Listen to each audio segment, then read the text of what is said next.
Shalom Bapak Ibu, Saudara-saudari yang terkasih di dalam Tuhan Yesus. Hari ini kita akan melanjutkan pembacaan dan perenungan kebenaran firman Tuhan dari surat Petrus yang kedua, ayat yang kedua, pasal yang kedua, ayat yang pertama sampai yang ke-22. Surat Petrus yang kedua, pasal 2, ayat yang pertama sampai yang ke-22.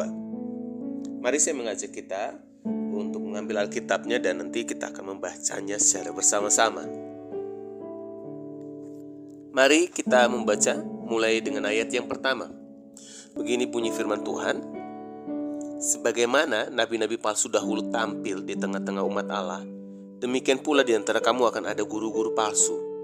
Mereka akan memasukkan pengajaran-pengajaran sesat yang membinasakan. Bahkan mereka akan menyangkal penguasa yang telah menebus mereka, dan dengan jalan demikian segera mendatangkan kebinasaan atas diri mereka. Banyak orang akan mengikuti cara hidup mereka yang dikuasai hawa nafsu, dan karena mereka jalan kebenaran akan dihujat. Dan karena serahkannya guru-guru palsu itu akan berusaha mencari untung dari kamu dengan cerita-cerita isapan jempol mereka. Tapi untuk perbuatan mereka itu hukuman telah lama tersedia dan kebinasaan tidak akan tertunda.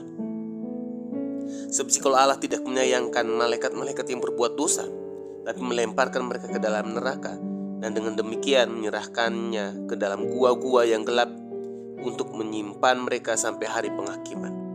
Dan jikalau Allah tidak menyayangkan dunia purba, tapi hanya menyelamatkan Nuh, pemberita kebenaran itu, dengan 7 orang lain, ketika ia mendatangkan air bah atas dunia orang-orang yang fasik. Dan jikalau Allah membinasakan kota Sodom dan Gomora dengan api, dan dengan demikian memusnahkannya dan menjadikannya suatu peringatan untuk mereka yang hidup fasik di masa-masa kemudian.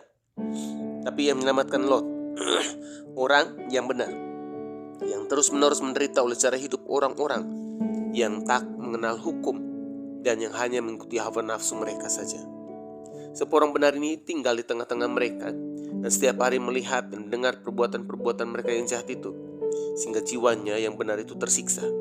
Maka nyata bahwa Tuhan tahu menyelamatkan orang-orang saleh dari percobaan dan tahu menyimpan orang-orang jahat untuk disiksa pada hari penghakiman. Terutama mereka yang menuruti hawa nafsunya karena ingin mencemarkan diri dan yang menghina pemerintahan Allah. Mereka begitu berani dan angkuh sehingga tidak segan-segan menghujat kemuliaan. Padahal malaikat-malaikat sendiri yang sekalipun lebih kuat dan lebih berkuasa daripada mereka tidak memakai kata-kata hujat. Kalau malaikat-malaikat menuntut hukuman atas mereka di hadapan Allah, tapi mereka itu sama dengan hewan yang tidak berakal, sama dengan binatang yang hanya dilahirkan untuk ditangkap dan dimusnahkan. Mereka menghujat apa yang tidak mereka ketahui, sehingga oleh perbuatan mereka yang jahat, mereka sendiri akan binasa seperti binatang liar dan akan mengalami nasib yang buruk sebagai upah kejahatan mereka. Berfoya-foya pada siang hari, mereka anggap kenikmatan. Mereka adalah kotoran dan noda yang mabuk dalam hawa nafsu mereka kalau mereka duduk makan minum bersama-sama dengan kamu. Mata mereka penuh nafsu zinah dan mereka tidak pernah jemu berbuat dosa. Mereka memikat orang-orang yang lemah. Hati mereka terlatih dalam keserakahan.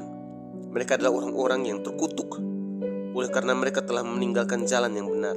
Mereka tersesatlah, maka tersesatlah mereka, lalu mengikuti jalan Bileam, anak Beor, yang suka menerima upah untuk perbuatan-perbuatan yang jahat. Tapi Bileam beroleh peringatan keras untuk kejahatannya, sebab keledai beban yang bisu berbicara dengan suara manusia dan mencegah kebebalan nabi itu. Guru-guru palsu itu adalah seperti mata air yang kering, seperti kabut yang dihalukan taufan. Bagi mereka telah tersedia tempat dalam kegelapan yang paling dahsyat, sebab mereka mengucapkan kata-kata yang congkak dan hampa dan pergunakan hawa nafsu cabul untuk memikat orang-orang yang baru saja melepaskan diri dari mereka yang hidup dalam kesesatan. Mereka menjanjikan kemerdekaan kepada orang lain, padahal mereka sendiri adalah hamba-hamba kebinasaan. Karena siapa yang dikalahkan orang, ia adalah hamba orang itu. Jika mereka oleh pengenalan mereka akan Tuhan dan Juru Selamat kita Yesus Kristus telah melepaskan diri dari kecemaran-kecemaran dunia, tapi terlibat lagi di dalamnya, maka akhirnya keadaan mereka lebih buruk daripada yang semula. Karena itu bagi mereka adalah lebih baik jika mereka tidak pernah mengenal jalan kebenaran daripada mengenalnya, tapi kemudian berbalik dari perintah kudus yang disampaikan kepada mereka. Bagi mereka, cocok apa yang dikatakan peribahasa yang benar ini. Anjing kembali lagi ke muntahnya, dan babi yang mandi kembali lagi ke kubangannya. Bapak Ibu, saudara-saudari yang terkasih di dalam Tuhan, renungan hari ini terambil dari surat 2 Petrus pasal 2 ayat yang pertama sampai 22. Namun hari ini kita akan coba membahas bersama secara ringkas dari surat 2 Petrus pasal 2 ayat 1 sampai 3 saja, tentang keadaan dan pengaruh guru-guru palsu.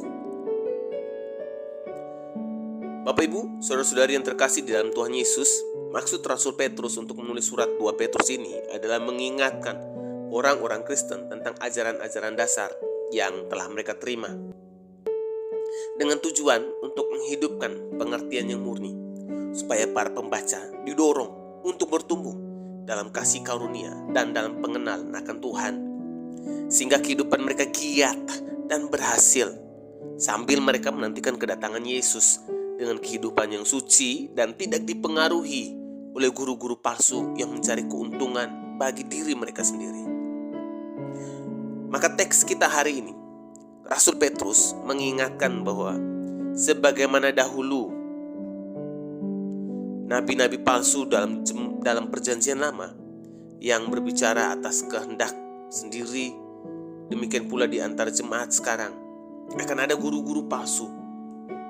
Mereka memasukkan pengajaran-pengajaran sesat yang membinasakan, yaitu pengajaran yang menyangkal Tuhan yang telah menebus mereka, pengajaran yang mencari untung dari cerita-cerita isapan jempol, pengajaran yang tidak sesuai firman Tuhan. Karena hidup mereka yang tidak sesuai firman Tuhan, maka kebenaran firman Tuhan dihujat karena hidup mereka. Pengajaran yang memikat orang yang lemah, pengajaran yang menuruti hawa nafsunya, pengajaran yang diajari untuk memenuhi nafsu sinah dan tidak pernah jemu berbuat dosa, pengajaran yang diajarkan yang suka menghujat dan menghina pemerintahan Allah. Pengajaran yang mereka ajarkan adalah pengajaran yang hidupnya penuh dengan serakah, pengajaran yang selalu mencari upah dari setiap perbuatan jahatnya, pengajaran yang keajarkannya itu suka berkata-kata sombong dan perkataan-perkataan yang suka membual dan hampa, pengajaran yang menggunakan hawa nafsu cabul. Pengajaran-pengajaran ini sengaja mereka ajarkan di tengah jemaat. Pengajaran ini bagian kanker ganas yang mengakibatkan keburukan dalam kehidupan jemaat Tuhan, sehingga banyak orang termasuk jemaat terpengaruh dan mengikuti cara hidup mereka yang dikuasai oleh hawa nafsu dan pola hidup yang jelek, sehingga banyak orang menghujat firman Tuhan karena pola hidup mereka. Dan karena mereka, firman Tuhan semakin dihujat karena pola hidup mereka tadi yang jahat, maka rame-ramelah banyak orang menghujat kekristenan sebagai agama yang munafik. Maka Rasul Petrus dalam teks hari ini hendak menyadarkan jemaat Tuhan terhadap ajaran-ajaran guru palsu yang mengikat orang, sampai mereka sedang berjalan menuju pada kebinasaan jiwanya. Masalah-masalah ini berkobar-kobar dalam hati Petrus, sehingga ia mengajarkan anak-anak Tuhan dengan tegas dan keras bahwa lihat, guru-guru palsu tersebut yang mengajarkan pengajaran palsu yang mencari keuntungan bagi diri mereka sendiri, mereka akan dibinasakan dan akan mendapat hukumannya. Maka Petrus mengajarkan kepada jemaat Tuhan agar mereka giat untuk bertumbuh dalam pengenalan akan Tuhan, agar mereka menghindari hidup suci dan tidak dipengaruhi oleh guru-guru palsu yang mencari keuntungan bagi diri mereka sendiri. Maka dengan tegas Petrus mengatakan bahwa mereka akan mendapat hukumannya. Bapak Ibu saudara-saudara yang terkasih dalam Kristus, apa yang dapat kita pelajari sebagai umat Tuhan yang hidup di masa kini? Pelajarannya adalah dari surat Petrus yang kedua ini kita belajar bahwa kita perlu mengenali guru-guru palsu dengan ajarannya yang menyesatkan. Nah, untuk bisa mengenali ajaran yang palsu, lebih dulu kita perlu mengenali ajaran yang benar, yang sesuai Alkitab. Sehingga kita tidak mudah disesatkan oleh berbagai penyesatan yang semakin sulit dikenali pada zaman ini. Oleh sebab itu, belajarlah firman Tuhan yang benar, tidak hanya untuk dilewatkan begitu saja dan hanya menambah pengetahuan kita saja. Namun firman Tuhan itu harus menjadi bagian hidup kita, mengubah watak hidup kita, menjauhkan diri kita semakin jauh dari keinginan untuk berbuat dosa dan berlaku curang, dan membawa kita semakin dekat dengan Allah dan menjadi kesaksian yang hidup bagi banyak orang. Mari kita berdoa.